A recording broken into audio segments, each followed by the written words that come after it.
மட்டக்களப்பு போதனா வைத்தியசாலையின் சுகாதார சேவை உட்கட்டமைப்பு வசதிகளை வலுப்படுத்தும் நோக்குடன் இலங்கை ஜனநாயக சோசலிச குடியரசின் மக்கள் வரிப்பணத்தில் நிர்மாணிக்கப்பட்ட இருதயவியல் பிரிவு கட்டிடம் இன்று வியாழக்கிழமை உத்தியோகபூர்வமாக திறந்து வைக்கப்பட்டது. சுகாதார மற்றும் வெகுஜன ஊடக அமைச்சர் நலிந்த ஜெயதிசவின் பங்கேற்புடன் இன்று பொதுமக்கள் பாவனைக்காக உத்தியோகபூர்வமாக திறந்து வைக்கப்பட்ட நிகழ்வு மட்டக்களப்பு போதனா வைத்தியசாலையின் பணிப்பாளர் வைத்திய கலாநிதி சண்முகமூர்த்தி கலாரஞ்சனி ஏற்பாட்டில் இடம்பெற்றது. 324 மில்லியன் செலவில் நிர்மாணிக்கப்பட்ட குறித்த கட்டட தொகுதியின் திறப்பு விழா நிகழ்விற்கு கிழக்கு மாகாண ஆளுநர் பேராசிரியர் ஜெயந்தலால் ரத்னசேகர, பாராளுமன்ற உறுப்பினர் கந்தசாமி பிரபு, தேசிய மக்கள் சக்தியின் உள்ளூராட்சி மன்ற பிரதிநிதிகள் என பலர் கலந்து கொண்டு நிகழ்வை சிறப்பித்திருந்தனர். இருதய சத்திர சிகிச்சை பிரிவுடன் எண்டோஸ்கோபி பிரிவும் புனரமைப்பு செய்யப்பட்டு திறந்து வைக்கப்பட்டது. இந்நிகழ்வில் போதனா வைத்தியசாலையின் பிரதி பணிப்பாளர்கள், வைத்திய நிபுணர்கள், வைத்தியர்கள், தாதிய உத்தியோகத்தர்கள், வைத்தியசாலையின் உத்தியோகத்தர்கள், ஊழியர்கள் என பலரும் கலந்து கொண்டனர். வைத்தியசாலையின் குறைபாடாக நிகழ்ந்து வரும் எம்ஆர்ஐ பிரிவு எதிர்வரும் தை மாதம் அளவில் திறந்து வைக்கப்படும் எனவும், சுகாதாரத்துறை சார்ந்த 17 பாரிய திட்டங்களுக்கான அனுமதியினை கடந்த அமைச்சரவை அமர்வில் சமர்ப்பித்து அவற்றிற்கு நாம் அனுமதியினை பெற்றுள்ளோம். அவற்றினூடாக மட்டக்களப்பு போதனா வைத்தியசாலையின் நிலவும் கட்டட குறைபாடுகள் உள்ளிட்ட அனைத்து விடயங்களையும் நாம் பூர்த்தி செய்து தருவோம் எனவும் இதன்போது அமைச்சர் தனது உரையில் தெரிவித்திருந்தார். நிகழ்வின் இறுதியில் அமைச்சர் உள்ளிட்ட அதிகாரிகள் பொன்னாடை போர்த்தி நினைவு சின்னம் வழங்கி கௌரவிக்கப்பட்டமை குறிப்பிடத்தக்கது.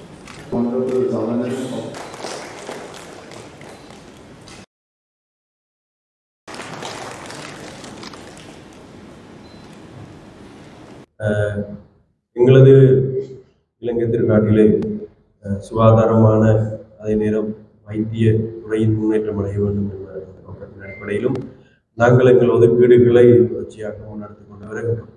ஆகவே தேசிய மக்கள் சக்தி அரசாங்கம் என்ற ரீதியிலே இந்த நாட்டு மக்களுக்கு அடிப்படையாக தேவையான பல விடயங்களுக்கான நிதி ஒதுக்கீடுகளை தொடர்ச்சியாக முன்னெடுத்து வருகின்றோம். அந்த அடிப்படையிலே என்னை கிழக்கு மாகாணத்திலே மிக முக்கியமான ஒரு வைத்தியசாலையாக மட்டக்களப்பு போதனா வைத்தியசாலை இருக்கின்றது. பல தேவையுடைய மக்கள் தங்களது சுகாதார தேவைகளை தங்கள் உடல் ஆரோக்கியத்துக்காக இந்த வைத்தியசாலையை நாட வேண்டியிருக்கின்றனர். ஆகவே இதை சிறப்பான முறையில் அனைத்து வசதிகளுடன் கூடிய ஒரு வைத்தியசாலையாக மாற்ற வேண்டும் என்று எதிர்பார்ப்போடு நாங்கள் பயணித்துக் கொண்டிருக்கின்றோம். அதற்கான முன்னெடுப்புகளை இந்த தேசிய மக்கள் சக்தி hospital.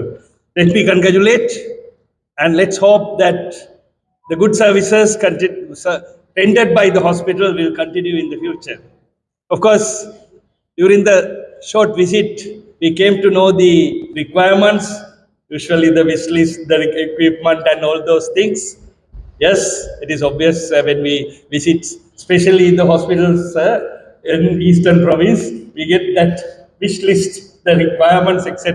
Hope that it has brought the attention of Honorable Minister and he will solve. Of course, what I want to say is that the current government has reduced the unnecessary expenditure, has reduced the waste of funds as much as possible.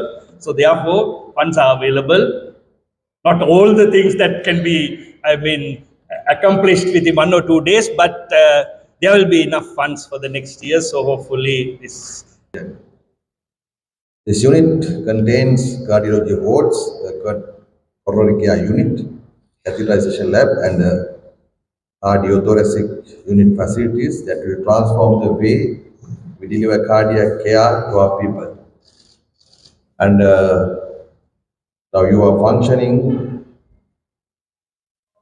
the clinics and OPD, and we need the staff as well, the equipments. So our plan is to give you the all necessary equipments within very short period and to make this cardiac unit as a full function. Alongside this milestone, we are also inaugurating the new gastroenterology and hepatology unit, further strengthening specialist services available to the people of the Eastern Province. These developments will reduce the need for patients to travel long distance for complex care, bringing advanced